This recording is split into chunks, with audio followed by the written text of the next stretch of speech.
Ford has just outdone Tesla, GM, and a few other EV automakers, but not in anything they should be proud of. Currently, pretty much neither one of the Ford's consumer electric vehicles, the Mustang Mach-E or the F-150 Lightning, are legal to sell at their dealerships as they arrive from the factory. Later, I will talk to the host of the State of Charge channel, Tom Moloughney, who somehow has managed to be in the middle of the story, and we're gonna start right now.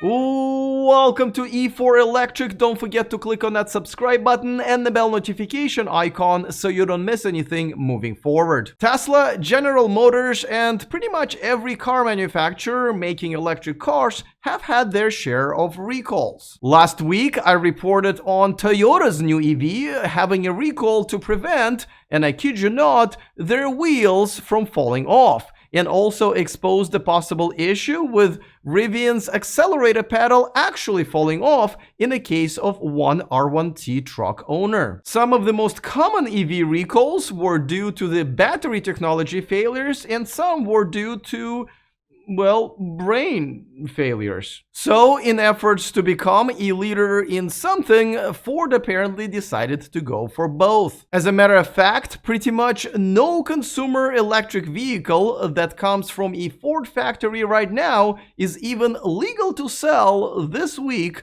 as is. That's right, both the Mustang Mach-E and a good number of the F-150 Lightning trucks have serious enough issues where unless a software update is performed, they cannot be sold. Well, they can be sold. I mean, Ford will take your money and you can certainly go home with a car payment, just not the car that the payment was going towards until the software is updated. In the case of the Lightning, you can get one at most dealers, but for the Mustang Mach-E, there is no update at all. First, let's talk about the F-150 Lightning. I actually spent a week with it last month and helped some Tesla owners charge their cars out of the frunk. Good times. But last week, Ford has discovered that their software engineers aren't very good with numbers, specifically with the number 35 and 42. So, funny story. Apparently, all this time, the number for the tire pressure threshold for the 20 and 22-inch all-season tires, which is 42 psi, was entered in error as 35 psi. So if the tire pressure was to fall below 42, the driver would never know there was a problem until it fell all the way to, you guessed it, 35. But listen, I actually see this all the time. Well, not in cars per se, mainly while using the dating apps, but a lot of women that I swipe right on in error, I'm assuming, enter 35, while the correct number is actually 42. If only there was a government agency to issue a recall on that. But kudos to Ford for figuring out how to catfish its own tire pressure monitoring system. Not only it is stunning that this error was even made in the first place, it is even more stunning that it wasn't caught in the quality assurance stage, which should be both automated and manual. However, there is already a fix for it, and as you'll discover later on in this video, you can go home with the truck pretty much the same day. Now, let's talk about the Mustang Mach-E, where half of the fleet on the road and all of the cars at the dealerships have a much more significant problem where there is no fix for it right now at all. But before that, a quick reminder that this video is brought to you by C-Can. Tired of waiting for a Rivian electric truck? Well, get a chance to win a free one this summer and help scrappy nonprofit fight climate change. To buy your raffle tickets, use the link in the description of this video. And by Flow, if you're looking for one of the most elegant designs for your home charger, the Flow Home X5 was made for you, featuring beautiful, sturdy 100% aluminum casing. Get your exclusive $150 discount in the description of this video. Now, what's happening with the half of already produced Mustang Mach-E's on the road is a bit more problematic. Apparently, some battery components can overheat in some scenarios and cause those cars to lose power. Ford has not come up with the fix yet, which will be a software update, but they are saying they're going to offer one sometime later this month. And that means that currently Ford cannot let you drive your brand new Mustang Mach-E off the lot. Now, I did reach out to Ford's PR, and even though, unlike Rivian, they don't hide under their desks when a challenging inquiry comes in,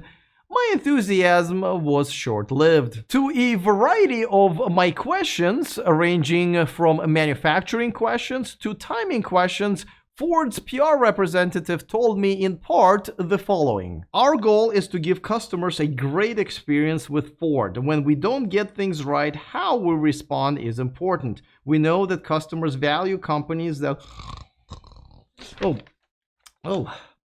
I wasn't sleeping. You're sleeping.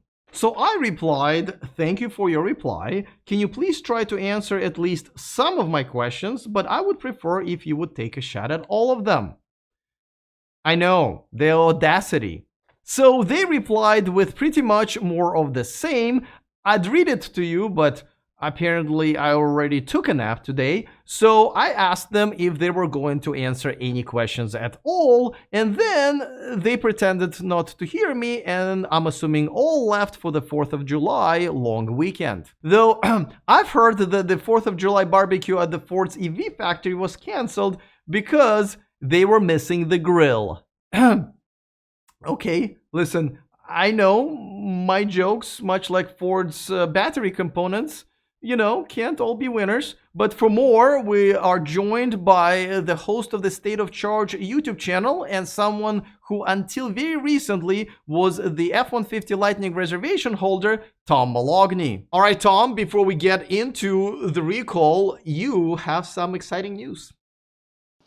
Yeah, about literally 15 minutes ago, I pulled into my driveway with my 2022 Ford F-150 Lightning. I finally got a hold of it.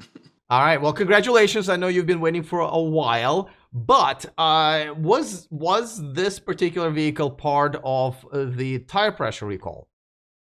Yes, it was. So I have I got a Lariat, and the Lariat and the Platinums have the 20 and 22-inch wheels. So those are all included on this recall. And actually, if you get the XLT, you can upgrade to the 20-inch wheels. So it would include some XLTs, but they come standard with the 18-inch wheels. So if you just got it standard, you wouldn't be included. But yes, my vehicle was included in the recall, Alex. And did you get? I'm assuming you had to get the update before you drove of the lot.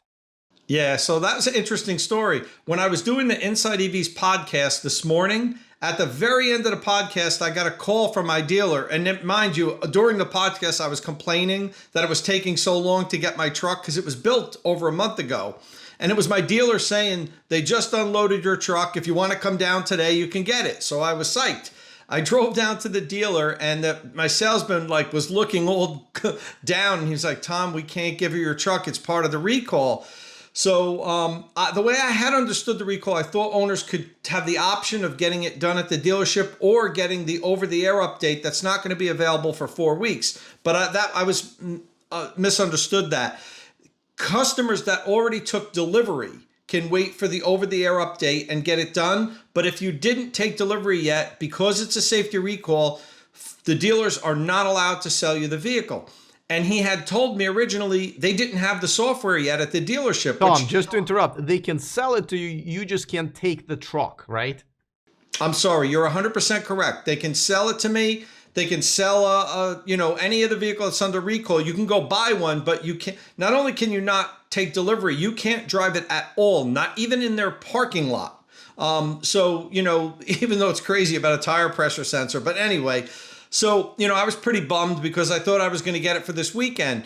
So I came home, and 2 hours later, I got a call from my salesman saying, look, we have the software. It's only a 20-minute update. If you want to come down, you can get your truck. So, of course, I went and got my bank check and the insurance and everything, and I just drove her home.